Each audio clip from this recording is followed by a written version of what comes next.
Hello, we are here today for our interview with Tammara J. Wright. And we needed to bring out the calculator because we were trying to figure out when we actually met, and it has more than a number of years. Met in 1996, just after she got married to Mhm. the sweet Rob. And so we've known each other in and out of many identities as women. And so what I love most about Tamara is over the years that she has overcome lots of different challenges in lots of different areas. And what I've loved the most over the most recent years is the fact that she takes everything to scripture and takes a spin to it in ways that it's not my gift. She does it and it's like literally before we hit record, my mouth was like this because we were talking about certain things that were like, what? I didn't know that. I went to a Catholic school for a very long time and I was Presbyterian on the weekend. Like I had faith and scripture and lots of things around me, but until she takes it and really dives in and asks certain questions that all of us that have been around her in this very sacred space that we have in our collective, that we're all like, I didn't know that. So that is one of the most precious things. Not only the extra last year when I was able to step in and do some outside of friendship conversations where we could talk business, and she shared with me what she had created, and I was absolutely in awe. You know what, as friends, when you're like, are you good? Are you good? How are the kids? How's your husband? How's the dog? How's the move? How's this? Well, we never really got deep into her business as to what she created because it wasn't like she stepped into a business that was already created. She created it step by step, client by client by client. And we never went deep into what she had developed. And I have the honor of seeing what she's created firsthand.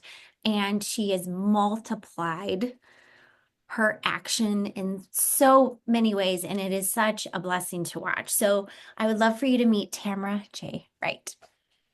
Thank you, Maggie. Yeah, we did have to dust off a few cobwebs to kind of calculate that it's been nearly 3 decades that we've known each other, which the beauty of a relationship like that is you go through seasons and you get to see, um, you can be a support system for people in different ways. Like, there were significant gaps in our relationship too. And that's how the level of intimacy you have with a friendship is because you can just pick up right where you left off, right? Like there was no time in between. And I'll never forget the time you came out to Los Angeles to see me and probably spent, what was it, like an hour in the cab because the cab driver got lost from where you were to where I was. And I was at work and I was finishing up work and I was like waiting there for like an hour.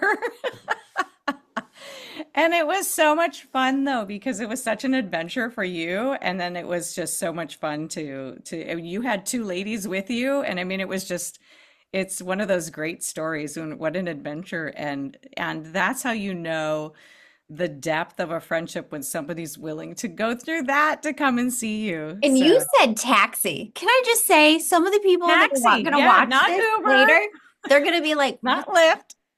Is Yeah. that a different Uber? No, it was a taxi cab. And I remember as you said that, I was like, this is painful. I think I could walk there faster than Yeah. what's happening right now. You guys, and when you told me where you were, I was like if you were on a map, you were here, we were here, and you were up there and came back down to here. It was just amazing. I'm like, it should not take that long. It literally should have been a 20-minute ride. And it was like 45 minutes later. And you could tell he was lost. Of course, you didn't have the GPS that we have No, now. no, no, So, no, totally no. different world, a totally different season. And I have to say that when we were talking about my business, the company that I've formed and created, I didn't even think of it as a business until we had that conversation or just over a year ago. It didn't even occur to me that I had a business. And you were like, do you know anybody who has a business that they want to grow? And I was like, me. Me, I do, right here. And you were like, oh, okay. Tell So me then we talked more. about it, and you were like, this is incredible. How is it that you grew this? And I'm like, I don't know. I didn't even think it was impressive until we had our conversation. And then since I've worked with you, I think I used to have 6 students, and I'll go back and explain what I do. But I calculated the other day, what if I had all my students, now my students are in and out based on their schedule and availability, but I have 17 students now. So I have nearly tripled. Remember the other time we were talking, I'm like, I've doubled. I've nearly tripled in that time. So yeah, so let me explain what I do. I started out as a performer, actor, director, producer of radio, film, live performance, stage, screen, all TV. I've done it all. Voiceovers was probably where I got most of my work. And then I started a family, and which is where I was when you came to visit out in Los Angeles. I hadn't had Evelyn yet, but which she's 20, so that was a while ago. And we had reconnected, and you came out there. But when I started my family, I kind of walked away from that industry thinking I was never going to do it again. My mind, my focus, everything had shifted. And then we've moved around. We went from Maggie and I met in Michigan, then Rob and I moved to Baltimore, Maryland, then we moved to Los Angeles, started our family, moved back to the east side of Michigan, and then we're now down in Texas. So we've been through many moves and seasons and generations.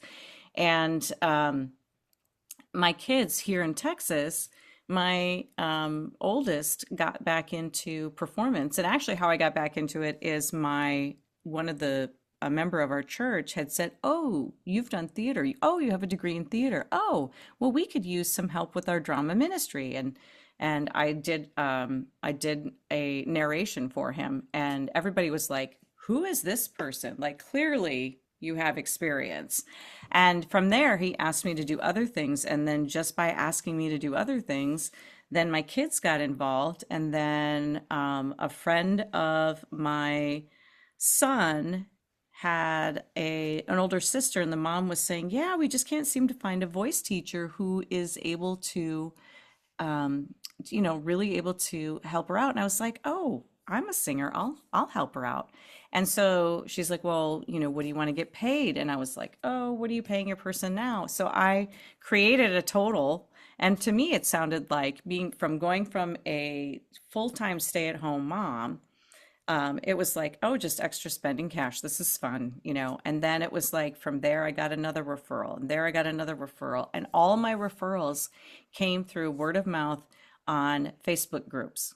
And it was like, oh, this person really helps out, blah, blah, blah. And then they would list names. And so I learned very quickly that I had to check the notifications because it would come through as a message, and I didn't even know how it really worked all the time. So I would I just knew that the first person to respond was the first person who usually got the job. And so I started paying attention. And so like I said, and then I from there I started to work at, because I had skills that a lot of other people didn't have. I started to work at the local, children's theater groups. Like I started a homeschool group. I was working with them. I didn't start the group, but I started working with them. And then I started teaching at an academy. And so when I met Maggie on the business side of it, just over a year ago, I had 5 part-time jobs. I was teaching at the academy, acting and singing. I was directing at a local youth theater group. I do AV part-time at my church. I run the sound and the video equipment. And I was running a tech program for kids at one of the local things. And then I was doing my own stuff. And so now I have dropped a couple of those things, and I now just focus on what I do. So I teach acting, I teach singing, I teach audition prep. My kids were my first students. Then I launched them off to other people. And my oldest is now, I just went to Chicago with her and helped her audition for a bunch of colleges. And it's most likely, I knew that I was going to be sending her out into the world, and it looks like I'll be sending her across the ocean. So to England for a 3-year program. So it's been quite the journey. And the other thing that I do along the way, because parenting, one of the reasons I think that was able to grow my business was because I saw a need that wasn't being met by other companies that did what I do. And I go to my students' houses. So when a parent contacts me, one of my selling points is I say, and I come to you because as a full-time stay-at-home mom, as a working mom, as I just was like, I can't fit one more thing on my list, right? Moms are so busy, they just cannot fit one more thing on their list. And then, so I show up at their homes and my students stay with me for 3 years, 3 to 4 years, like minimum. So it's, so anyway, so that's a little bit about what I do. My kids, again, I worked with them for about 3 or 4 years and then I send them to somebody else because they're ready to move on to somebody else's tricks of the trade. So, Well, that says a lot because so many times we want to be that everything and recognizing that space to release them for a new voice, but the similar voice that they're like, yeah, oh, my mom said that. Oh, wait. It's kind of like brush your teeth. Oh, well, the dentist said it too. Huh, imagine that. So, yeah, love that. yeah. That says a Yeah, lot. in fact, my daughter was saying when she was auditioning, there were a couple of theaters programs that she was auditioning for, and one of them was like, "Yeah, well, we don't have the big budgets. We do scrappy theater." And she said, "Oh, I'm familiar with that. That's what my mom said. That's." She goes, "Mom, you'd love it. That's a program you would really like because you have to be creative. You have to think outside the box. You have to." And she's like, "Yep, I'm familiar with that style of theater."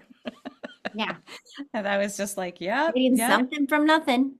Well, and then she also said that a lot of her professors will tell her, "Have you considered directing? You'd be a really good director." And she came back and told me, and she's like, "I know, Mom. You've said the same thing. I know, Mom. That's what you heard when you were my age. I know, Mom." I'm like, You're okay, like, validation one, yes, two, three. Thank you very much. yes. Thank you. Thank you. Yeah, No, yeah. this is All really right, all good. Okay. right. I don't know. The echoes of that sound familiar. Oh, huh. If I had a nickel, Yeah, a right, dollar, if I right. had a dollar. Yeah. Oh. Well, So. with all that in considering, what would you say is the most important lesson that you've learned in this journey to success? Whether it be life, business, you wish that women knew, what comes to mind? The most important, a couple of things. So I'm going to answer this one because there's another one a question that you had for me that I'm going to list 3 things. But in this one, I'm going to say one of the most important life and business lessons that I've ever learned is that everybody is valuable. Everybody is valuable. And I learned that lesson from one of my mentors who was my piano teacher. And you would not know this, but I took piano lessons for 8 years. Now, I took it from Ruth, this particular mentor, for 3 years, 2.5, 3 years. And you would not know it because my level, I always say I have a love-hate relationship with the piano. I love the piano and hate that I can't play it as well as I want. And it's one of the reasons why I didn't teach lessons earlier, why I'd never considered it. Because a lot of times you have to play the piano because you play the music for your student. And with the lovely invention of YouTube and, even Spotify, a lot of my students, I can 99% of everything that I want, I can find. Other people are posting things and I just create a playlist for my students and I give them, and then I share the link and then they have something to practice with. Because I noticed with my kids, when they went somewhere else for voice lessons, they would come home and I would say, well, my voice teacher, you had to bring a cassette with you. This is how old I am. And she would put it in the player and record the lesson. And then that's how you would practice throughout the week, right? And you'd put it in your car or take it home and put it in your room and what. And I was like, don't you have something? And she's like, oh no. Oh no. I'm like, how do you practice your vocal warm-ups then? How do you do that? And she's like, oh, I just remember them or something to that effect. And I thought, that's not helpful. So that's when I started researching things on YouTube and I was like, what if I just create a playlist? And so I just kind of developed this. So anyway, so everybody has something. But what I was going to say about Ruth was I noticed that with her, she would hire me to organize things. She's like, "You're so organized." And and I should also mention that I dated Ruth's son for a couple of years, and then after he and I broke up, she and I still remained friends. She would still have me house sit, dog sit. She would hire me to come over and do stuff. We would talk to each other every year at the same time. And so we just became really, really good friends. But I noticed over those years, she would hire people. She would see their gifts and talents, and she would hire them, one, to benefit her, but two, it benefited them. And so every time I meet somebody, every time I meet a parent, a child, just anybody, I look for what is their value, and I give them 100% of my time when I'm talking to them. And I'm often looking, I get that noted a lot. I get that feedback a lot that when I talk to people, they feel like they're the only person in the room because I'm zoomed in on them. Now, sometimes that's a detriment. Like I lose track of time or I'm ignoring, something that's happening in the room. But most of the time people will that is what they react. So everybody has value. And then you and I have done the 7 layers deep thing. That's one of the services you provide. And I realize that that is something important to me because that is what I feel I often lacked as a child, is feeling valuable, and that I would get ignored, or my opinion would be dismissed, or my voice wouldn't be heard. And so I was always craving somebody to validate that in me. And when I found those people, I gravitated towards them. And so I started to realize everybody has value. Absolutely everybody can offer something. So that's one of those lessons that I've learned. And kids too. That's the other thing, is when I talk to kids, I don't talk to them like they're kids. I talk to them like they're people. I get down on their level, I look them straight in the eye, and I absolutely listen, even if they're stuttering, because you know how little kids take a long time to tell you something. I will wait. I don't interject what I think it is. I wait till they tell me, and then I'll give it back to them and say, "Oh, you mean like this?" And they'll say, "Yes." And then suddenly they feel like they've made a You connection and they're heard important. Yeah. me. You see me, you hear me. Mhm. So that's what I say. Everybody has value, whether it's business, whether it's personal, whether it's just everybody has something to say and everybody deserves some of your time. So important, so very important. And you do that incredibly well. And I think that's the part that's so special, is that I know that you do have the availability to do Zoom. Your choice is to be with someone, but because of technology now, that you can expand and do a number of different things, and that you've been pivoting to learn different ways to make sure that you can serve people where they are, which is Yeah. beautiful. So beautiful. Where they are, when they are, however they are. Exactly. Yes, you say That's how that. God meets us. Yes, And that's yes. how we're supposed to meet others. So And he clears your schedule.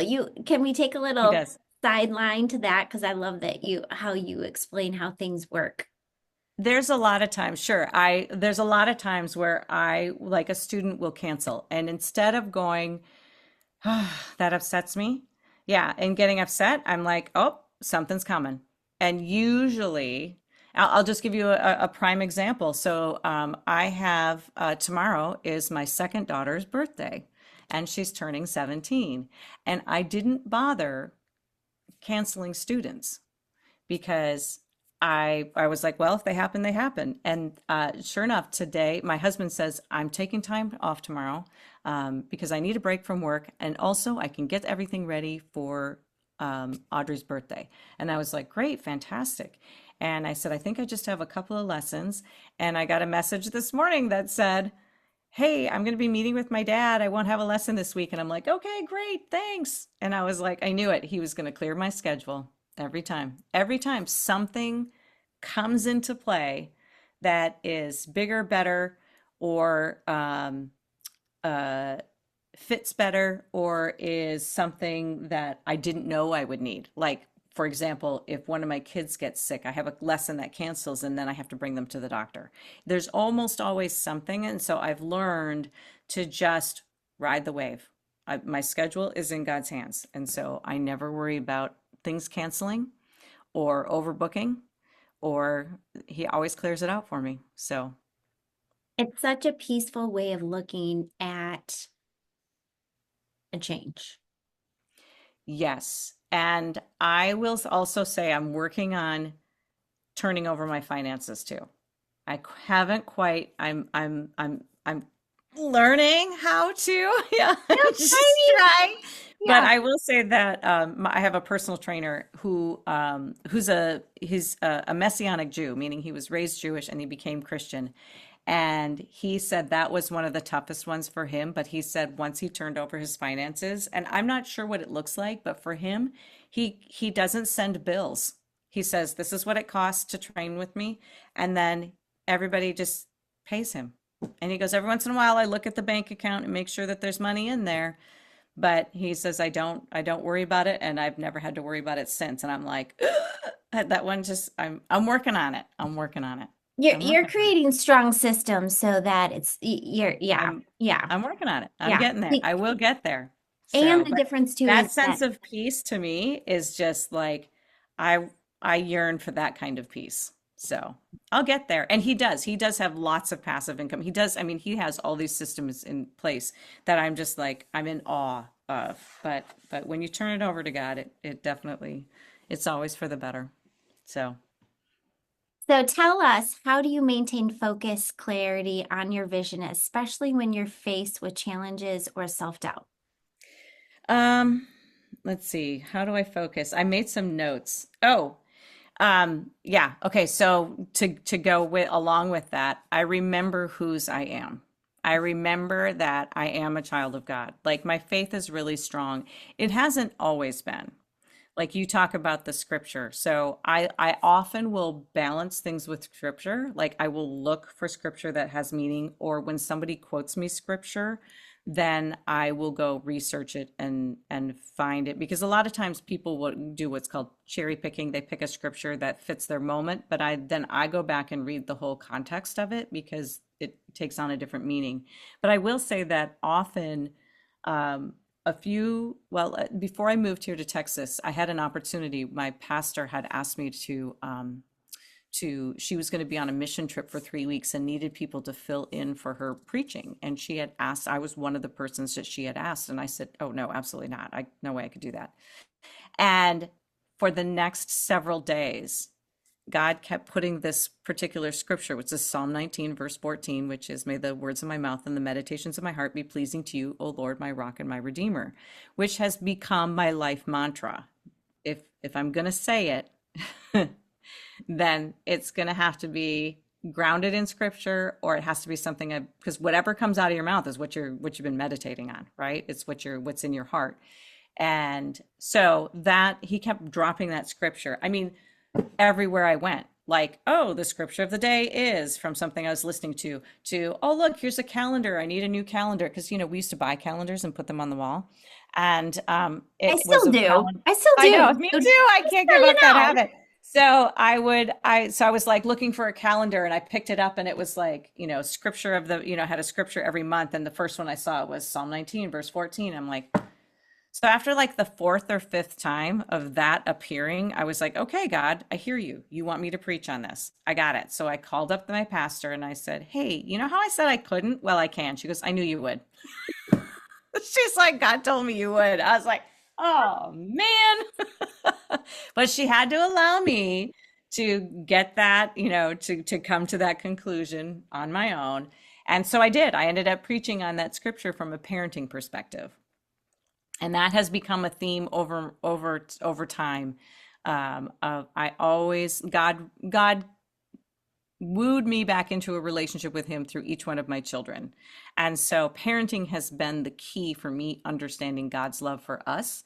And so everything, I filter it through that. And as a teacher of young minds and young spirits and young souls, I keep that in mind when I'm to answer that, how do I keep that focus and clarity is I filter everything through what scripture says. And in order for me to stay on track, because the world is filled with distractions, and distraction comes from the enemy. And that is, ironically, that is exactly in my 100 days of believing bigger.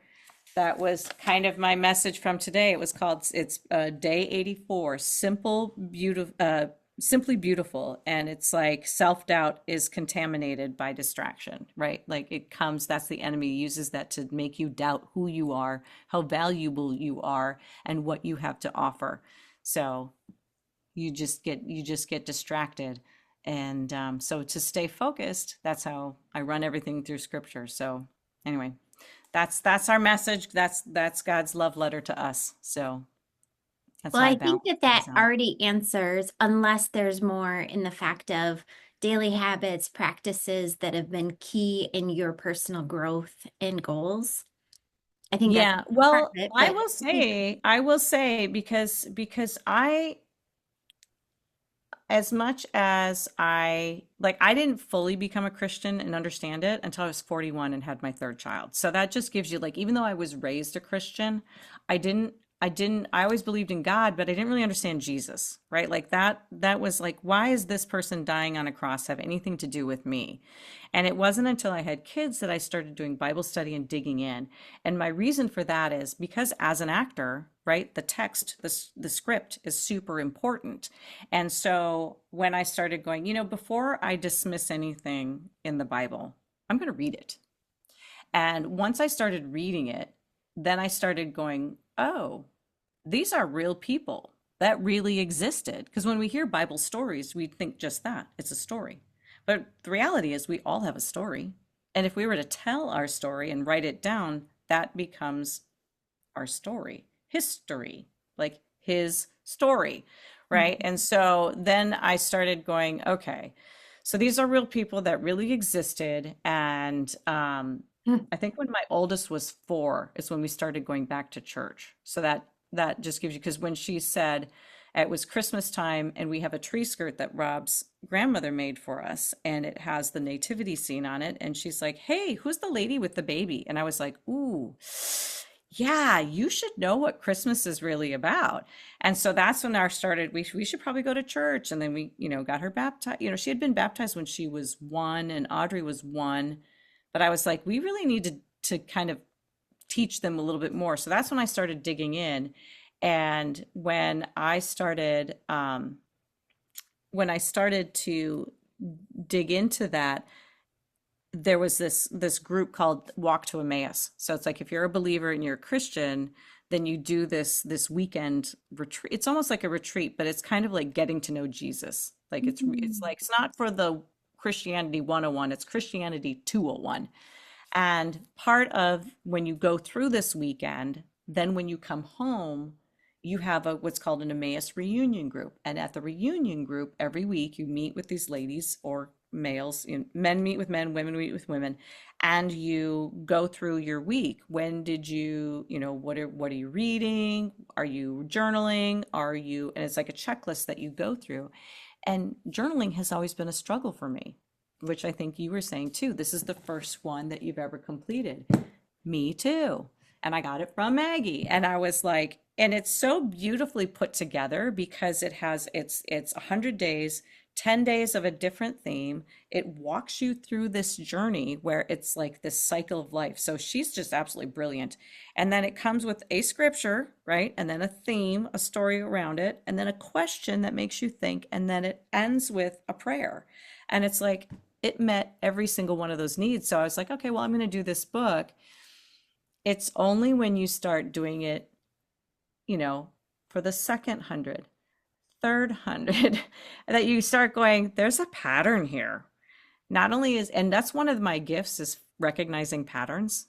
And I was like, there's a pattern and I'm learning, I'm very reflective, right? And so I like to look back and I'm like, okay, this is God's way of talking to me. It literally is talking to me. So yeah, so getting to scripture, um, I get to read it and then I get to write it. I get to write my thoughts because I think you and I have talked about actually writing, not typing, not on the phone, actual writing connects to the brain in a different way. And so it sinks in just a little bit deeper. And so, on top of journaling, I also do read the scripture. I used to do the daily audio Bible, and so I would listen to it. So I've been through the Bible 7 times, which means for 7 years I listened to it. I read the Bible from a discipleship one class through my church. So I've physically read the Bible, read every word. I've done individual Bible studies for like the last, I don't know, 10, 15 years. And so different books I've really dug in. And then with my kids, we watched What's in the Bible with Buck Denver, which is Phil Vischer, who did Veggie Tales, went on to do What's in the Bible with Buck Denver. He covers the whole Bible with puppets. It's just him and different voices. Mm. It's hilarious. It's fantastic. My kids loved it. But as we watched it, both my husband and one were like, I didn't know that.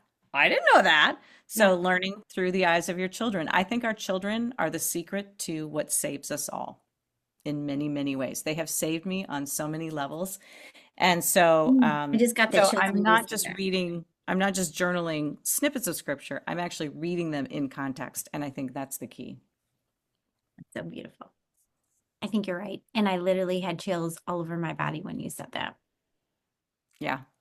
Yeah. My kids have saved me so many times. And not just my kids. Like I learned when I had my first child, that I didn't just love my child, I loved all children because they were all little miracles, every single one of them. Like when you go through and you read all the things that can go wrong, it's a miracle any of us are ever born. And Oh, so I'm like, so I just 100%. started seeing all these little souls and all of these little miracles. And I was like, oh my gosh, they're all amazing works of art. They really are. And they all have something to offer. Some of them are a little more challenging than others, but that's okay. Mhm. That's okay. I don't have to, I don't have to have all of them in my house. So they're Correct. they're valuable. They're all valuable because they all teach me something. So Exactly. absolutely. So, what is one piece of advice that you would give women stepping into their power and striving for their best self? Um, there's actually three things. This is the one where I'm like, there's three things. The first thing is I learned to be flexible. When I had kids, I had to learn to be super flexible. All you planners out there, it's fantastic that you were organized and planned, and I was too, until I had kids, and then all my plans just went out the window because someone would throw up, someone would suddenly, have a meltdown, somebody needed to go to the doctor, or it's just, and I've learned all of my kids are so different. All of my kids are neurodivergent. I learned it at all different ages for them. So, and it's through again. I didn't learn that my husband was neurodivergent until we were both 40 and had had our third child, or were about to have our third child. So he didn't even know that he had ADHD until then. And it is through mostly my son, because he was the first one diagnosed. My youngest was diagnosed first at the age just about 5.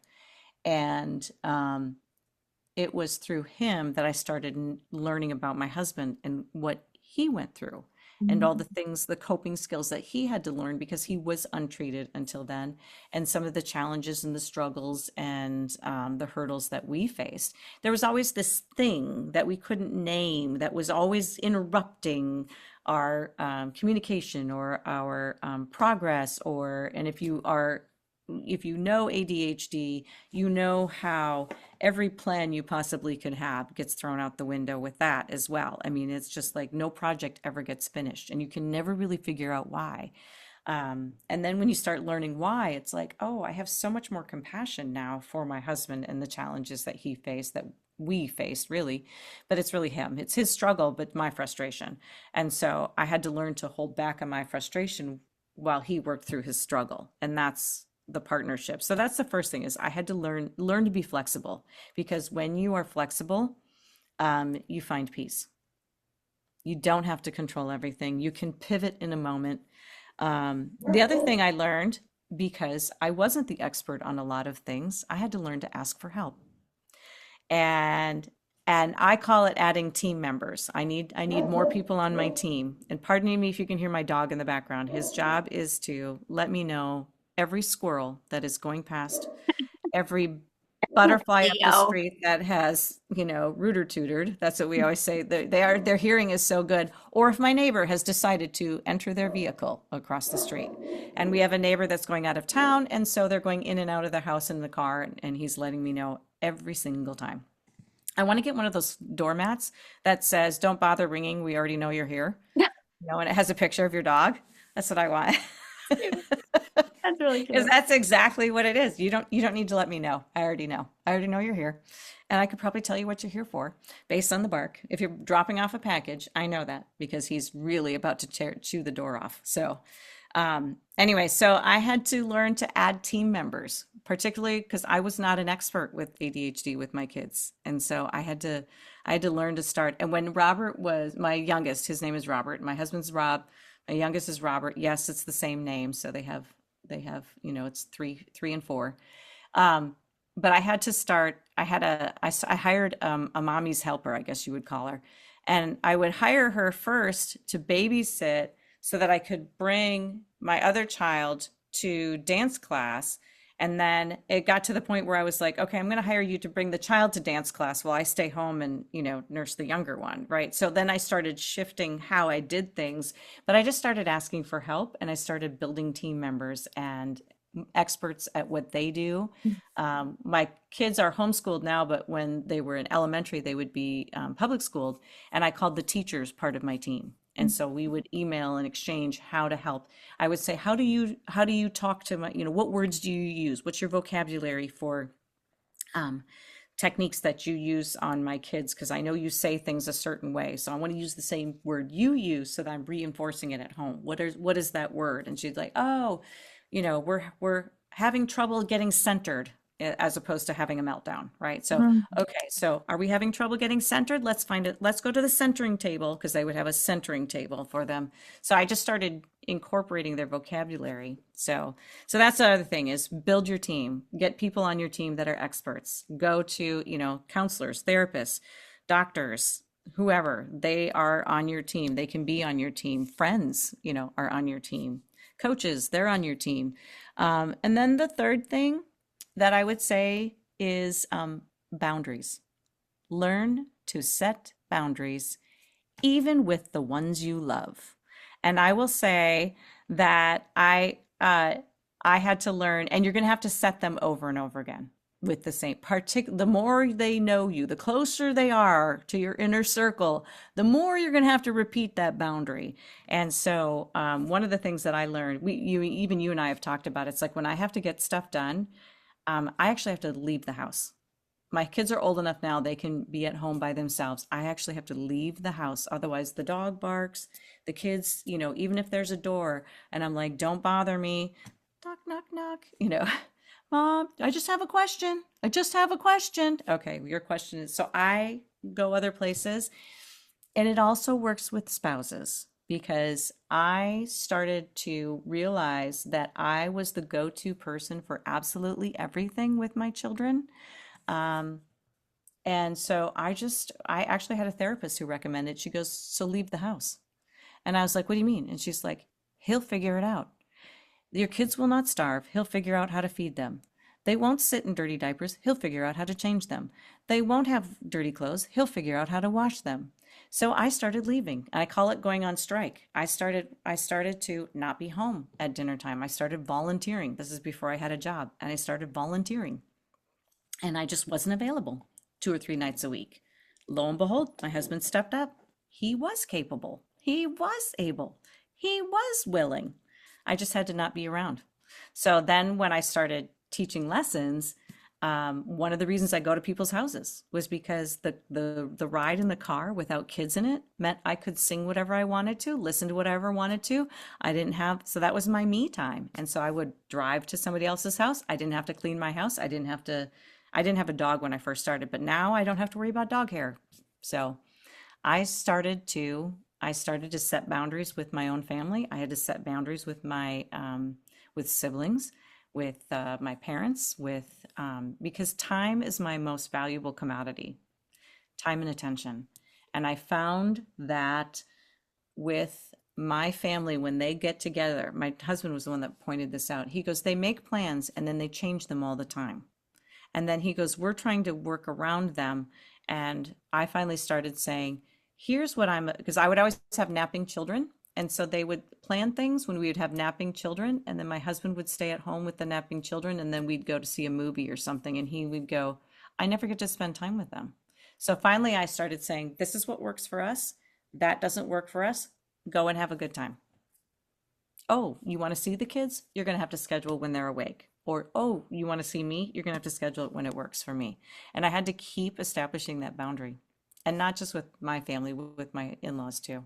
So And you boundaries, said, boundaries, boundaries. and I would dare say that that's what set you up for success in your business because you had already been creating those boundaries in that immediate circle so that when it Yeah. came to your business, you already had that practice mastered.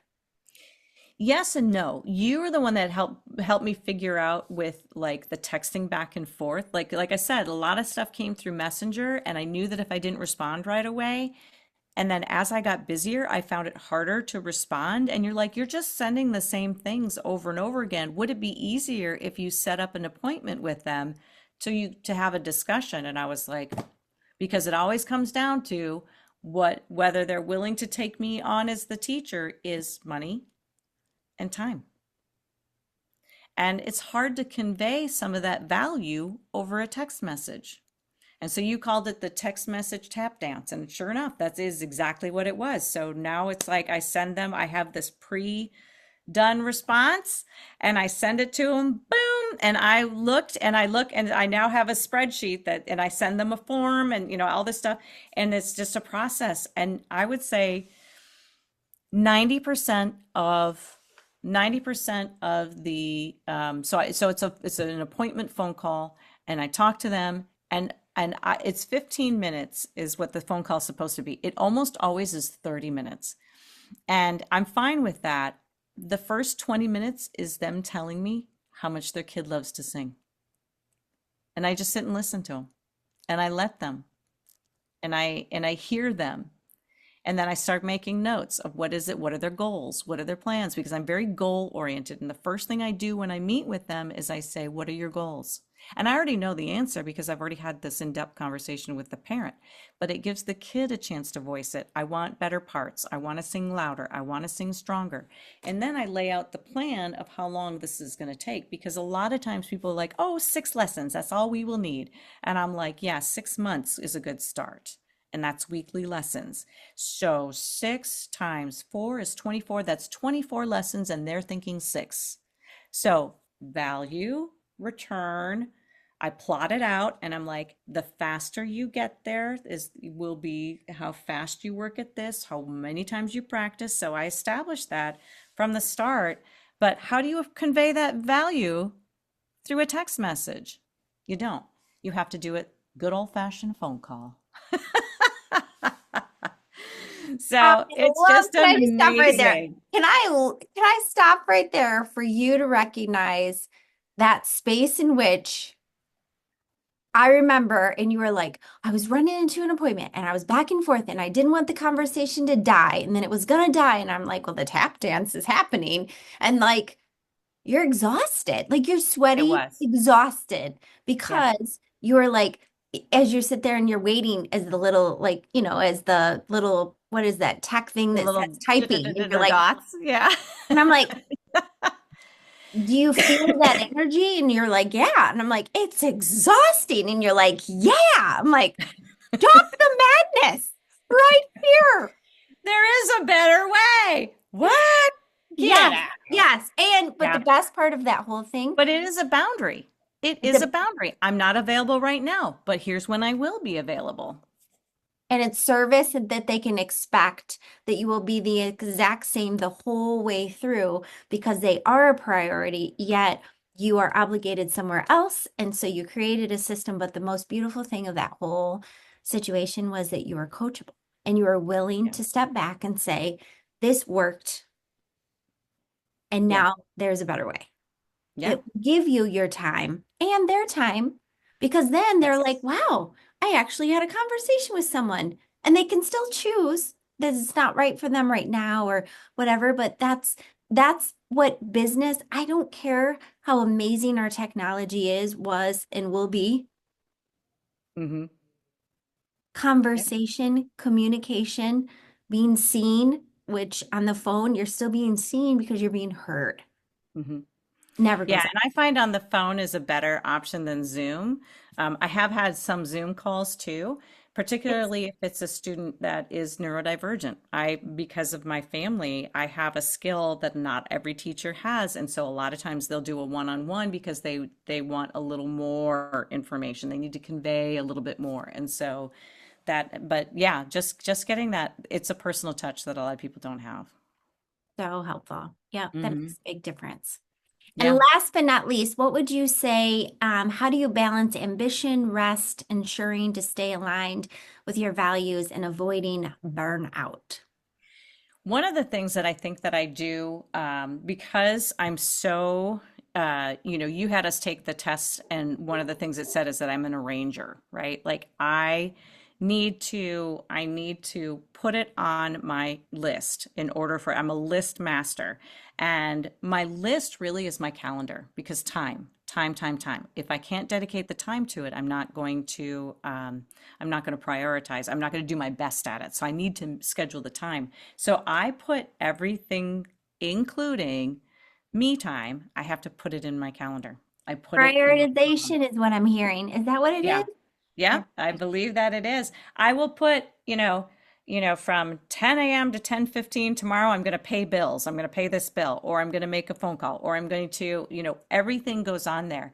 And I put a schedule. Maggie has seen it. I color code it, and it's like it maps out the time. Now it adjusts. I'm flexible. I can change it, but I have to visually, I'm a very visual person. I have to see that I have carved out time for the things that are most important. Hair appointments, I don't miss hair appointments, because that's my me time where I'm sitting in a chair and I don't have to, I'm not expected to do anything else.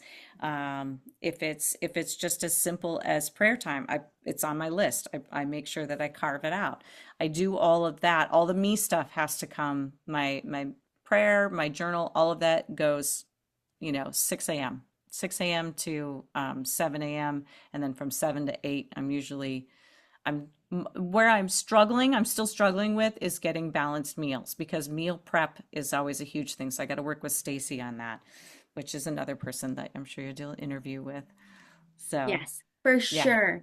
And so and part of what I think we recognized, and you made your own daily journal for your clients, that in there, the yes, question was what drained me, and recognizing that when we actually take a moment to say, what didn't work today, it keeps coming up again, and it gives us that opportunity to say, it's going to keep coming up until we do something about it. yeah, yeah. How many times do I put it in here? What was the one I wrote yesterday? Oh, um, I'm having some challenge with a particular person in my life who doesn't have to be in my life. Like, and it's a place where I sing, and the people I share the space with may not be the best place for me, right? So I wrote, um, I need to focus on what I do best. There are other places that I can sing and perform because I think it makes me a better teacher when I'm walking the walk that my students walk. And so I put myself into places where I have to perform and have to audition and have to do the things that I ask them to do so that I'm up on the skills that are required to do it and I know what it feels like. And so I need to focus. This is what I did on so writing in what drained me.